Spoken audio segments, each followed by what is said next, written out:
क्या आप समाज में पॉजिटिव इम्पैक्ट लाना चाहते हैं? क्या आप एक ऐसा करियर चुनना चाहते हैं जहां पर ग्रासरूट लेवल पर पॉलिटिकल लीडर के साथ काम करना हो? अगर हाँ, तो जन स्वराज फेलोशिप आपके लिए बेस्ट अपॉर्चुनिटी हो सकती है।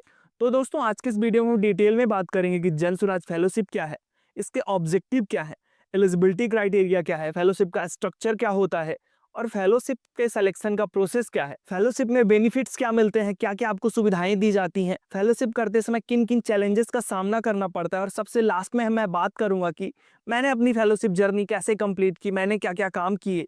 तो वीडियो को लास्ट तक देखें, कोई भी पार्ट स्किप ना करें, जिससे आप अपनी फेलोशिप की जर्नी की सही शुरुआत कर सकें।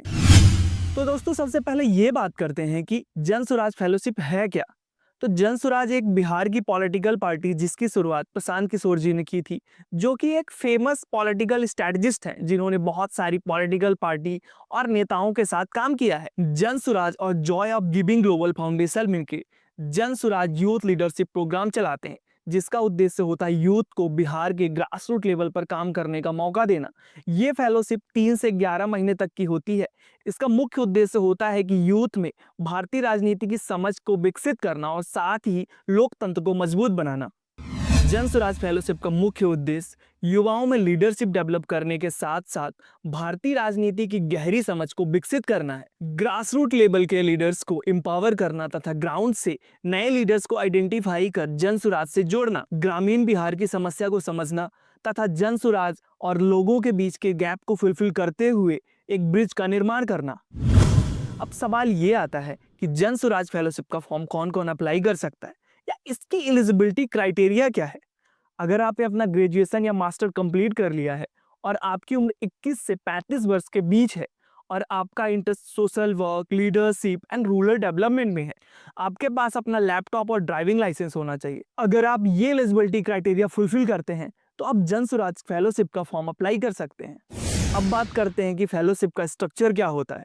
इंडक्शन और ट्रेनिंग से फेलोशिप की शुरुआत होती है, जहां पे आपके डॉक्यूमेंटेशन के साथ में नॉलेज बिल्डिंग सेशन होते हैं, जो कि फील्ड में काम करने के लिए काफ़ी हेल्पफुल होते हैं। इसके बाद आपके डिस्ट्रिक्ट का अलॉटमेंट होता है और आपको डिस्ट्रिक्ट में भेज दिया जाता है, जहां पे आप जैसे फेलोज, डीपॉक और रीजनल मैनेजर की टीम होती है और आपको डिस्ट्रिक्ट और ब्लॉक लेवल की कमेटी के लीडर के साथ काम करना होता है। अगर हम बात करेंगे जन स्वराज फेलोशिप क्यों करनी चाहिए या इसको करने के बेनिफिट्स क्या हैं, तो लीडरशिप किताबें पढ़ने से नहीं, फील्ड में काम करने से आती है। जन स्वराज फेलोशिप वो प्लेटफॉर्म प्रोवाइड करती है जहां पे आप ग्रासरूट लेवल पर काम करके लीडरशिप स्किल को डेवलप कर सकते हैं। टॉप लेवल के पॉलिटिकल लीडर्स के साथ काम करने का मौका मिलता है, नेटवर्किंग बिल्ड करने की अपॉर्चुनिटी देती है। इसके साथ में ही आपको 50,000 रुपए स्टाइफंड देती है, जिसमें से 45,000 आपको इन हैंड मिलते हैं। आपके फील्ड विजिट के लिए कैब प्रोवाइड करते हैं और साथ में ही एकोमोडेशन के साथ में ब्रेकफास्ट भी देते हैं और फेलोशिप के लास्ट में आपको सर्टिफिकेट देते हैं। उसका आप as a experience certificate use कर सकते हैं अगली जॉब के लिए।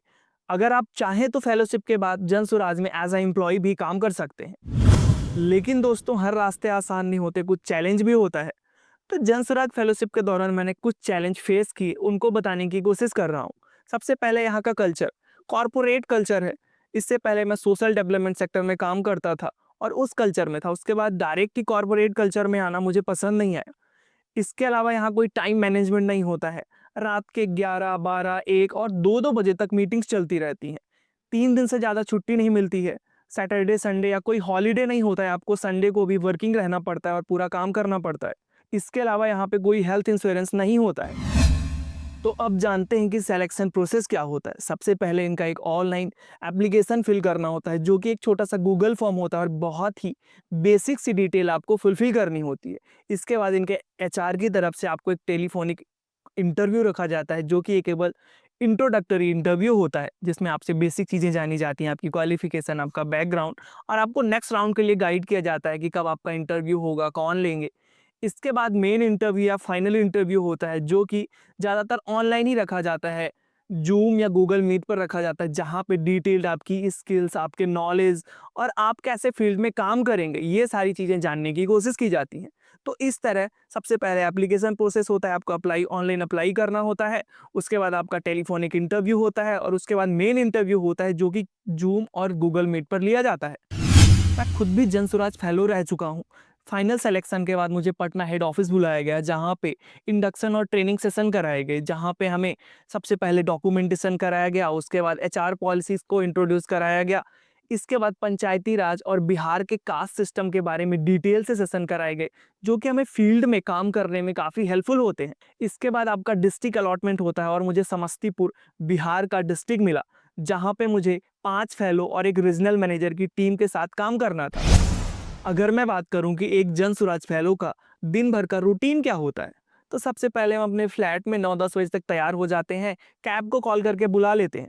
उसके बाद हम फील्ड में निकल जाते हैं, जो हमारा फील्ड एरिया होता है, और ब्लॉक लेवल की कमेटी के साथ मीटिंग करना या उनकी मीटिंग के लिए तैयार करना, लोगों को बुलाना और लोकल लीडर से मिलना।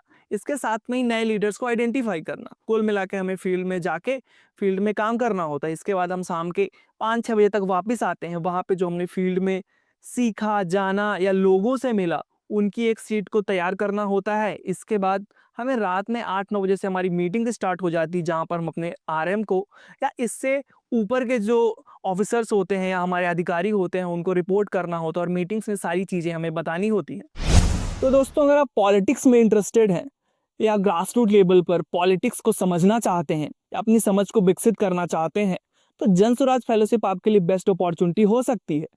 अगर आपके मन में कोई सवाल, डाउट या सजेशन है, तो उसको कमेंट में बताएं। अगर आपको वीडियो पसंद आया है तो लाइक करें और अपने दोस्तों के साथ शेयर करें। और अगर चैनल पर नए हैं तो सब्सक्राइब करना ना भूलें, ताकि जन स्वराज और सोशल डेवलपमेंट सेक्टर से जुड़ी हुई जानकारी आपको मिलती रहे। मिलते हैं अगले वीडियो में, तब तक के लिए धन्यवाद।